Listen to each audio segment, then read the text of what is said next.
Al Sharpton's civil rights organization, the National Action Network, hosted Democratic presidential candidates this week in New York City. Many 2020 hopefuls stopped by, including Senators Bernie Sanders, Elizabeth Warren, Kamala Harris, Cory Booker, and former Congressman Beto O'Rourke. Earlier, CBSN political reporter Caitlin Huey-Burns spoke with House Majority Whip Jim Clyburn. They talked about the convention and the future of the party, but started with the latest on the former vice president. I want to talk about the news of the day, Joe Biden. Yesterday, he released that video that you saw, acknowledging that some of his interactions make people uncomfortable. Today, he was responding to it again in a public setting. Has he adequately addressed this issue, do you think? Well, I think so, but you never know. I think that his response was proper, and adequacy is in the eyes of the beholder. I've seen excerpts from a piece in the Washington Post this morning that seems to feel that what he did was adequate. I'm sure some people don't think so, but we'll see.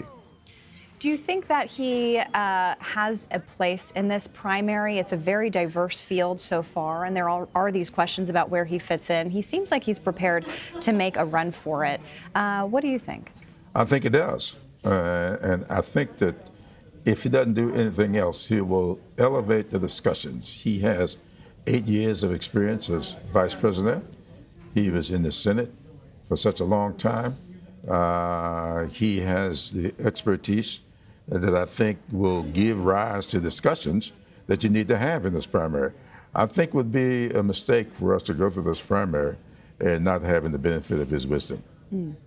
Do you think these allegations made against him are disqualifying in any way? And how do they compare to others that have been made during this kind of Me Too era?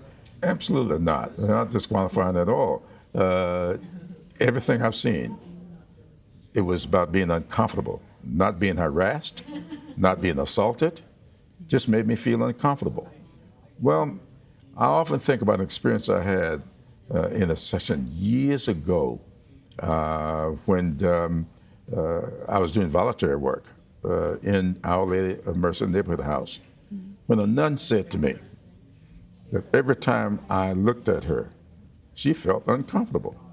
And I says, "What do you mean?" She says, "You just make me feel uncomfortable." So I had to stop to check and see how I looked at people. So these kinds of things happen, and I think that Joe is a guy who is very friendly, overly so sometimes. But he's going to make the adjustment, and I think he'll be fine. Do you think he needs to make the adjustment? Does he need to change his behavior, the way he campaigns, the way he talks to people? I think so, because if you know that several people have come forward and says, that style makes me uncomfortable, maybe there are a lot of people who feel uncomfortable who may not be saying anything. So I think he ought to modify his behavior and continue to be himself. I want to talk to you about why you're here. The National Action Network is being hosted in New York. I was actually there earlier today, and Bernie Sanders got a really welcoming reception there. Why do you think that is? That was a little bit surprising. Well, he's connecting a lot, especially with young people. I think that Bernie has been out there. He is carrying an aspirational message that I think resonates a lot with people. And I think that the other candidates are being a bit aspirational as well. I think that when you really get down further into the campaign, when people have to talk about how they're going to pay for things and how they are going to implement stuff, I think that the people get a little more concerned about what people are proposing.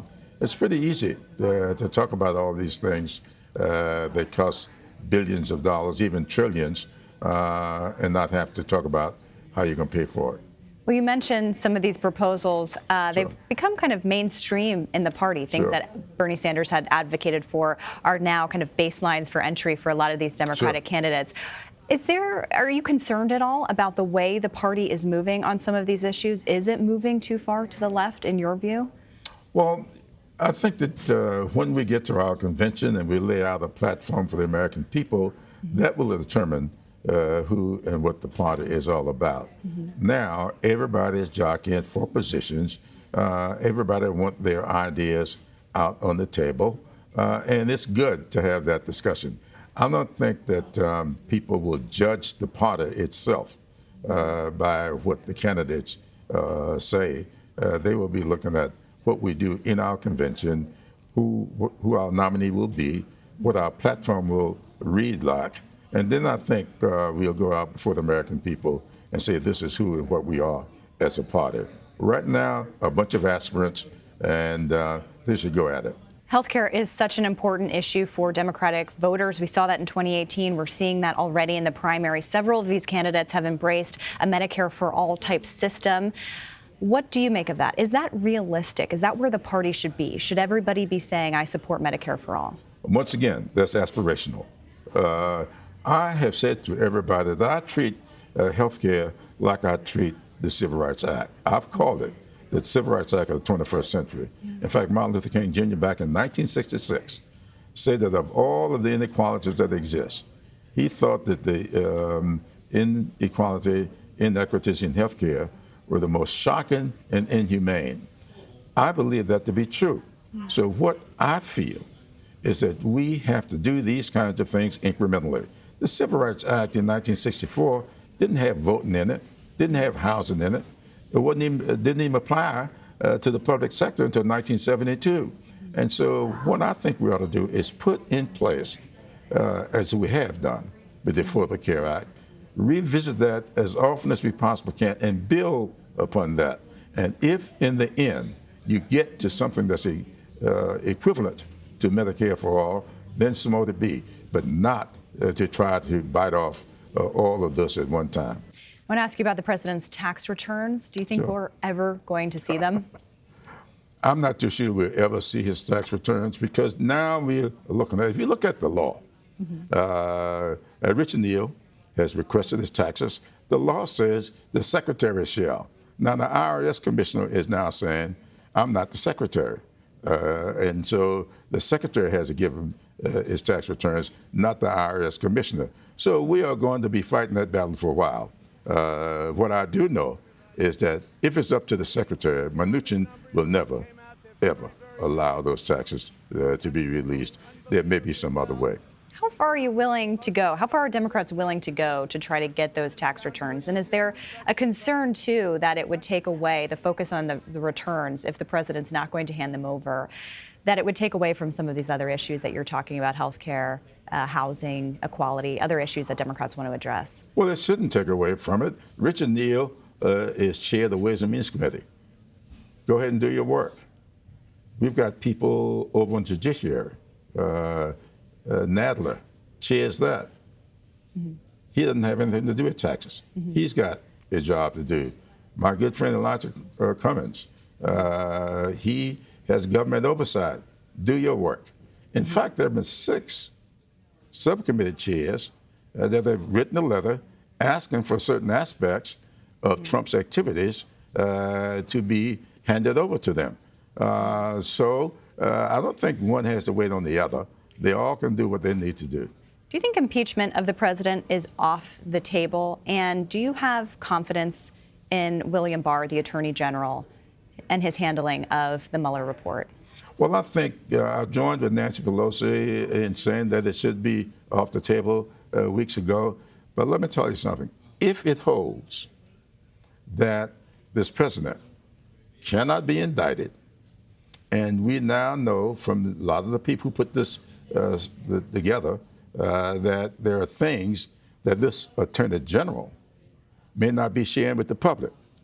So if he's done stuff, obstructing justice, doing stuff that he could be indicted for if he were a private citizen, as president, he may need to be impeached for it. I want to ask, too, about you know your members very well as the whip of the party in this leadership role. We've seen some reports coming out about the DCCC, the House campaign arm, trying to stem the tide of primary challenges. And there's been some backlash to that. What do you make of that? Well, I don't think we're trying to stem the tide of challenges in the campaign. What we're saying is it's a bit I don't want to call it that. Let's just say we're a little bit apprehensive about people who pay dues. I pay quite a lot of dues to DCCC. And if I were to be challenged in my primary, I don't want my dues to be used against me in the primary. And that's what we're saying here. We're saying to DCCC that your first order of business is to maintain a majority in the House of Representatives. And the best way to do that is to protect incumbents. That's all we're saying. Now, if someone wants to challenge an incumbent, go at it. But I don't know that you ought to use my dues to pay somebody, to support somebody who is challenging me. That's all this is. That's a no-brainer. Well, thank you so much. We'll end with that, and we hope you'll come back and share your thoughts on the presidential race and the party as we go forward. But thank you so much for your time. Thank you We for really having me. appreciate it.